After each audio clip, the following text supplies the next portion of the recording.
Life में कुछ भी करने के लिए एक पर्पस चाहिए होता है, एक कारण चाहिए होता है। मैं ये क्यों कर रहा हूं?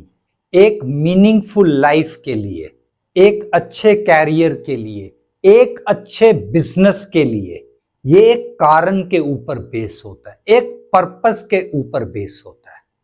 बिना वजह, बिना कारण से नहीं होता।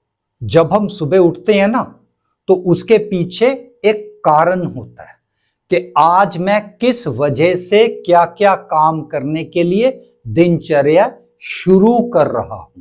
आपके उस स्ट्रगल की, उस संघर्ष की, ये एक कारण आपका स्ट्रेंथ बन जाता है। ये आप में एक नया जोश, एक नई ऊर्जा भर देता है। जो आप डायरेक्शन लेस हैं, आपको वो एक रास्ता दिखाता है, सही रास्ता। यही वो कारण है, यही वो जोश है जो आपको मोटिवेट करेगा उस स्ट्रगल के लिए। बिना पर्पस के तो आप बड़ा अपने आप को खाली महसूस करेंगे, बहुत हॉलो महसूस करेंगे। लेकिन पर्पस के साथ किया हुआ काम आपको बहुत रिवार्डिंग लगेगा। यह जरूरी नहीं है कि हम पहले ही हर चीज वर्कआउट कर लें। हम शुरुआत करें, हर स्टेप का पहले ही हम कैलकुलेशन नहीं कर सकते। जैसे जैसे हम आगे बढ़ते हैं, वैसे वैसे उसका हमको रास्ता दिखना शुरू हो जाता है।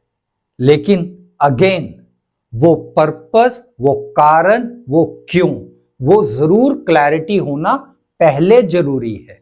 और वो पर्पस हमारी उस स्ट्रगल को स्ट्रेंथन करता है, मजबूती देता है।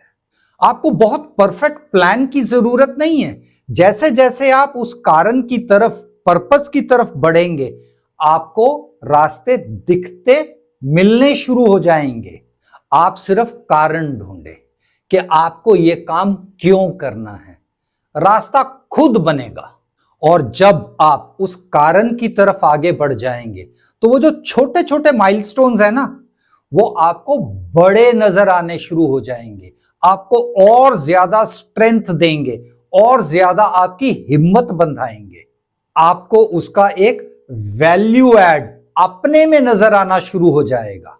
आप अपने उस पर्पस को, उस कारण को लिख भी सकते हैं, और वो आपकी जिंदगी का एक बहुत हसीन मकसद बन जाएगा। और आपके सारे एक्शंस उसी की तरफ बढ़ने शुरू हो जाएंगे। क्योंकि एक बार आपने वो पर्पस, वो कारण बना लिया, तो हमारे एक्शन तो हमारी थॉट का रिफ्लेक्शन है। अब इसको आदत कैसे बनाएं? सबसे पहले तो जो मैं करने जा रहा हूं, इसका मेरी लाइफ में कितना इंपॉर्टेंस है, कितना अहमियत रखता है। क्या ये औरों की लाइफ में भी एक वैल्यू ऐड करेगा? उसकी वैल्यूज के ऊपर विचार करें।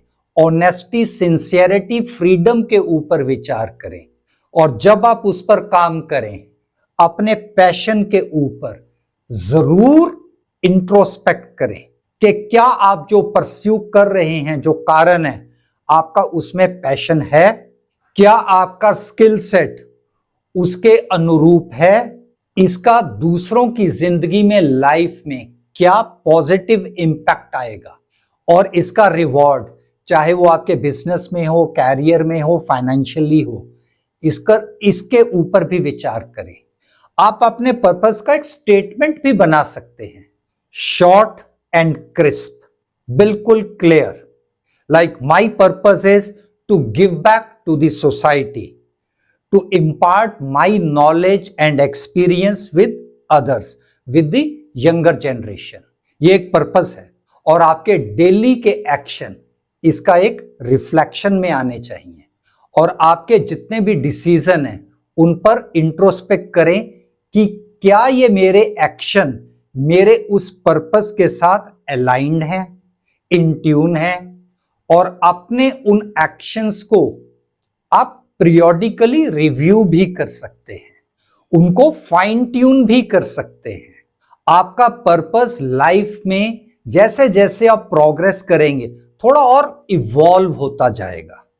और आप अपने उस पर्पस को 6 महीने 12 महीने में रिविजिट कर सकते हैं, अकॉर्डिंगली एडजस्ट कर सकते हैं, लेकिन अपने पर्पस से डगमगाए नहीं, स्ट्रगल से घबराए नहीं, stay positive, stay firm with your purpose. बहुत हार्डशिप्स आएंगी लेकिन उससे पीछे नहीं हटें। ऐसे कुछ और कैरियर टिप्स के साथ जल्द मिलते हैं।